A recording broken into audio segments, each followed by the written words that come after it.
राजनीति शास्त्र वर्ग 10वीं का जो है पार्ट 2 यानी कि दूसरा वीडियो पढ़ेंगे। यदि आप स्वाध्याय कर चुके हैं, इस पर ध्यान देना है, यानी कि आपको खुद से पढ़ना है। नहीं पढ़े हैं तो खुद से जरूर पढ़ेंगे। हम आपको सिर्फ क्वेश्चन का जो है टाइप बता रहे हैं, किस टाइप का क्वेश्चन जो है कैसे बनाना है। इस चैनल को जेपी वाई गोल्डन स्टडी को आज ही सब्सक्राइब करें और साथ में बेल आइकन दबाएं आने वाले वीडियो के लिए। तो चलिए शुरू करते हैं। अति लघु उत्तरीय प्रश्न है। क्या है? अति लघु उत्तरीय प्रश्न नंबर 1। नंबर 1 है संघ राज का अर्थ बताएं। संघ राज का अर्थ बताएं। दोस्तों चलिए जानते हैं, स्टूडेंट्स चलिए जानते हैं, जब किसी देश में शासन संचालन हेतु दोहरे स्तर पर सरकार का गठन किया जाता है। जब किसी देश में शासन संचालन हेतु दोहरे स्तर पर सरकार का गठन किया जाता है तो वह संघ राज कहलाता है। इंग्लिश में यूनियन स्टेट कहलाता है। दोहरे स्तर का मतलब समझते हैं, यानी कि एक होता है केंद्रीय स्तर की, जिसे हम क्या कहते हैं केंद्र सरकार, जिसमें प्रधानमंत्री शामिल है और राष्ट्रपति शामिल है एवं प्रकार से और भी। और नीचे है प्रांतीय या क्षेत्रीय स्तर की सरकार, जिसमें मुख्यमंत्री होते हैं। यानी एक राष्ट्र स्तर की सरकार और दूसरी जो क्षेत्रीय या राज्य स्तर की सरकार होती है। अब यहाँ पर है संघीय शासन की 2 विशेषताएं बताएं। संघीय शासन की 2 विशेषताएं क्या क्या है? तो अभी जो आपने सुना उस आधार से यहाँ पर हम बोलेंगे आंसर में कि पहली विशेषता, संघीय व्यवस्था में दोहरी सरकार होती है। एक केंद्रीय स्तर की सरकार, जस्ट आपने देखा, और दूसरे प्रांतीय या क्षेत्रीय स्तर की सरकार। 2 स्तर पर है ना, एक केंद्र स्तर पर, दूसरे प्रांतीय या क्षेत्रीय स्तर पर, जिसको राज्य सरकार भी कहते हैं। और दूसरा यहाँ पर है दोहरे स्तर पर शासन की विस्तृत व्यवस्था एक लिखित संविधान द्वारा की जाती है। जो दोहरे स्तर पर है ना, दोनों स्तरों के लिए विस्तृत व्यवस्था एक जो है लिखित संविधान द्वारा की जाती है। यानी कि किसी भी देश या किसी भी राज्य को चलाने के लिए एक कानून होता है या संविधान। इस लॉकडाउन 2022 में, यानी अभी जो जनवरी है, तो जनवरी में भी लॉकडाउन है।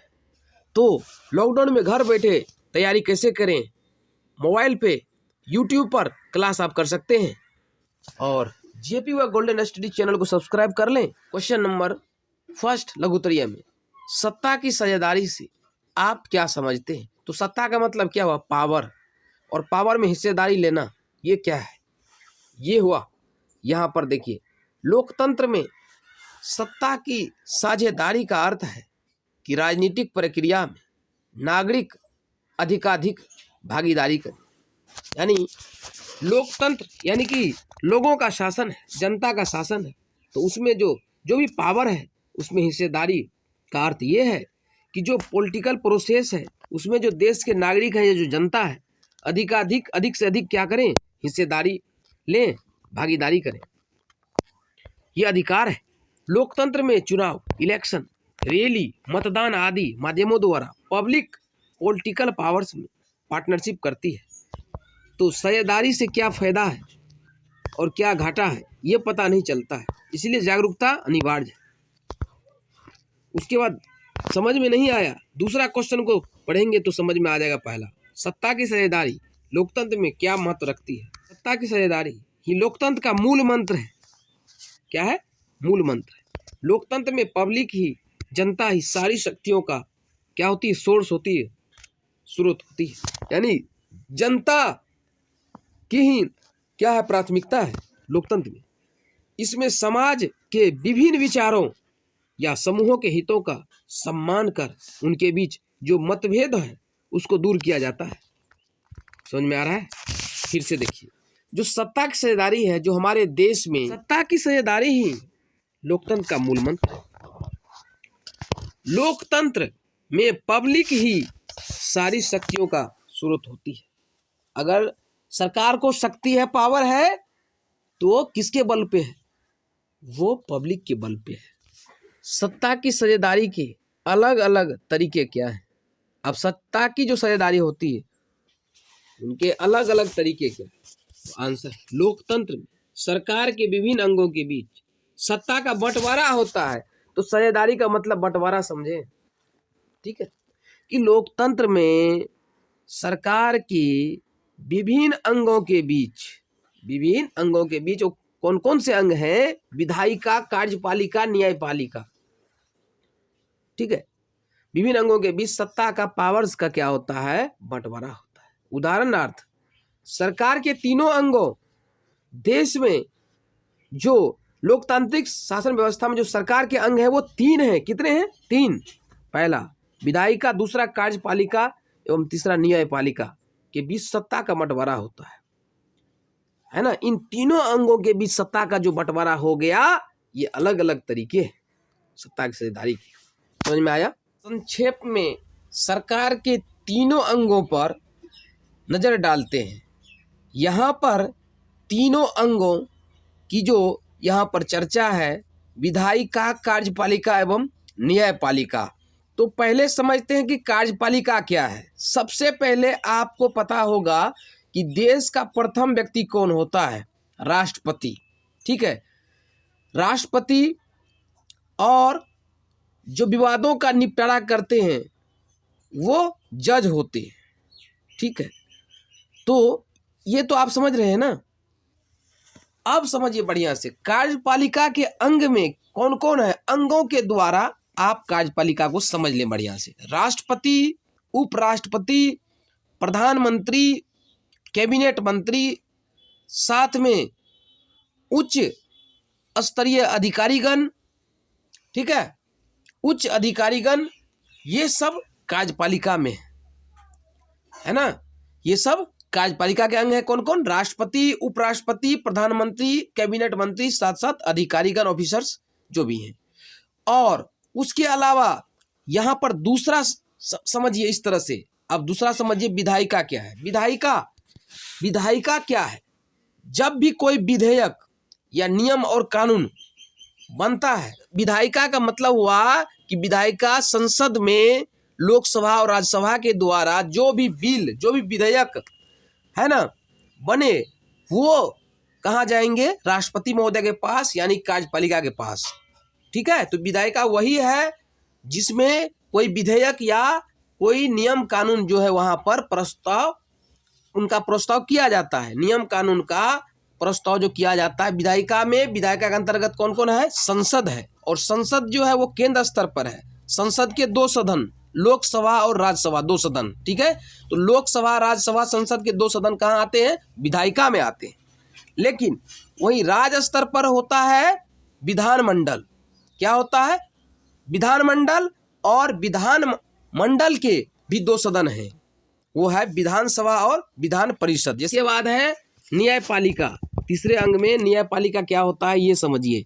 विवादों का निपटारा, जो भी विवाद हो जाता है, मान के चलिए इन दोनों अंगों के द्वारा जो भी प्रस्ताव, जो भी कानून बना, वो अगर जो है नियमानुकूल नहीं है, अगर उसमें विवाद हो गया, तो उसका निपटारा कौन करते हैं? न्यायपालिका। न्यायपालिका का मतलब उसमें आता है सुप्रीम कोर्ट, हाई कोर्ट जो सुने हैं, सर्वोच्च न्यायालय, उच्च न्यायालय, ये सब जो न्यायालय हैं ये कहाँ है? न्यायपालिका में है। यानी कि ये न्यायपालिका से संबंधित है। जो भी कोर्ट है वो न्यायपालिका से संबंधित है। तो समझ गए सरकार के तीनों अंगों का क्या क्या काम है, क्या क्या है। अब दीर्घोत्तरीय प्रश्न नंबर 1 है। दीर्घोत्तरीय 1, राजनीतिक दल किस तरह से सत्ता में, पावर्स में साझेदारी करते हैं? आंसर है, राजनीतिक दल लोगों के ऐसे संगठित समूह हैं जो चुनाव, इलेक्शन लड़ने और सत्ता हासिल करने के उद्देश्य से काम करते हैं। दोबारा से सुन लीजिए, क्वेश्चन पूछ दिया जाता है कि राजनीतिक दल की परिभाषा दे। तो राजनीतिक दल लोगों के ऐसे संगठित समूह हैं जो चुनाव लड़ने और सत्ता हासिल करने के उद्देश्य से काम करते हैं। अतः विभिन्न राजनीतिक दल सत्ता प्राप्त करने हेतु प्रतिस्पर्धा के रूप में काम करते हैं। उनकी आपसी प्रतिद्वंदिता यह निश्चित करती है कि सत्ता हमेशा किसी एक व्यक्ति या संगठित समूह के हाथ में न रहे, है ना। पावर्स जो है किसी एक व्यक्ति के हाथ में न रहे, किसी एक संगठित समूह के हाथ में न रहें। अतः लोकतंत्र में विभिन्न राजनीतिक दल नहीं समझ में आ रहा है ना, जैसे बीजेपी क्या है, राजनीतिक दल है, सपा समाजवादी पार्टी राजनीतिक दल है ना, आम आदमी पार्टी राजनीतिक दल है। आ रहा है इन समझ में क्या है, सपा, लोजपा, जदयू, राजद, आरजेडी जो भी है ये राजनीतिक दल है ना, आपस में प्रतिद्वंदिता करके सत्ता में पावर्स में आने के लिए साझेदारी करते हैं, है ना, तब ना सरकार बनती है। तो ये समझ गए आप बढ़िया से। चलिए आगे बढ़ते हैं। अब मान के चलिए विभिन्न राजनीतिक दल चुनाव लड़े और उसमें क्या हुआ कि किसी एक दल को बहुमत हो गया, लेकिन बाकी जो 2-3 दल है उन्हें बहुमत नहीं मिला। लेकिन इतना अवश्य है कि उन दलों के जो भी सीट है उन सभी को मिला देते हैं, तो एक दल को जो बहुमत था है ना उससे ज़्यादा हो गया इधर मिला करके। तो कई दल मिल करके जब सरकार का गठन करते हैं तो वही क्या है, गठबंधन है। जब 2 या अधिक पार्टियां मिलकर चुनाव लड़ती हैं और सरकार का गठन कर लेती हैं तब ऐसी सरकार को गठबंधन सरकार कहते हैं, है ना, क्योंकि इन लोगों का बहुमत हो जाता है। ऐसी सरकार में शामिल विभिन्न राजनीतिक दलों का विचार अलग अलग होता है, स्वाभाविक है, क्योंकि अलग अलग पार्टी के लोग हैं। सभी दल अपने क्षेत्र के हितों के लिए सरकार पर दबाव बनाती रहती है। ऐसे में सरकार को इन दलों के बीच तालमेल स्थापित करना काफ़ी मुश्किल होता है। समझ में आ गया ना, गठबंधन की सरकार मतलब क्या, जब 2 या 2 से अधिक पार्टियां या दल है ना सरकार का गठन कर लेती हैं और सरकार चलने लगती है तो वो हो गई गठबंधन सरकार। और बाद में नहीं चले उसका कारण बहुत सारा हो सकता है ना, क्यों नहीं, जो सरकार चलती है आगे जाकर गठबंधन की सरकार आगे जाके टूट क्यों जाती है, क्योंकि ऐसी सरकार में जो भी दल शामिल होते हैं उनका विचार अलग अलग होता है, सभी अपनी अपनी मांगे रखते हैं। दबाव समूह किस तरह से सरकार को प्रभावित कर सत्ता में साझेदार बनते हैं, जो प्रेशर ग्रुप है वो किस तरह से गवर्नमेंट को प्रभावित कर पावर्स में पार्टनरशिप बनते हैं या पार्टनर बन जाते हैं।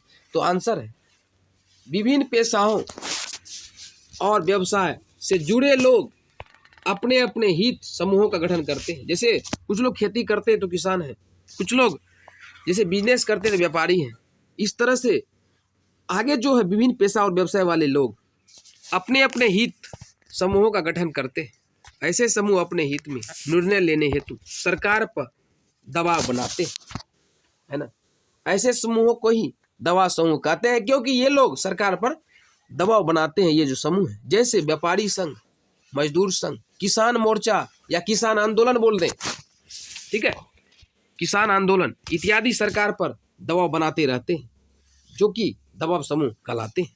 ये समूह अप्रत्यक्ष रूप से सरकार के कार्यों व फैसलों को प्रभावित करते रहते हैं।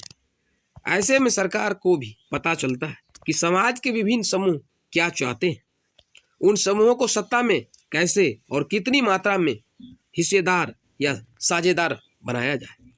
दोस्तों, उम्मीद करते हैं कि जितने भी क्वेश्चन आंसर हैं वे आप समझ चुके हैं।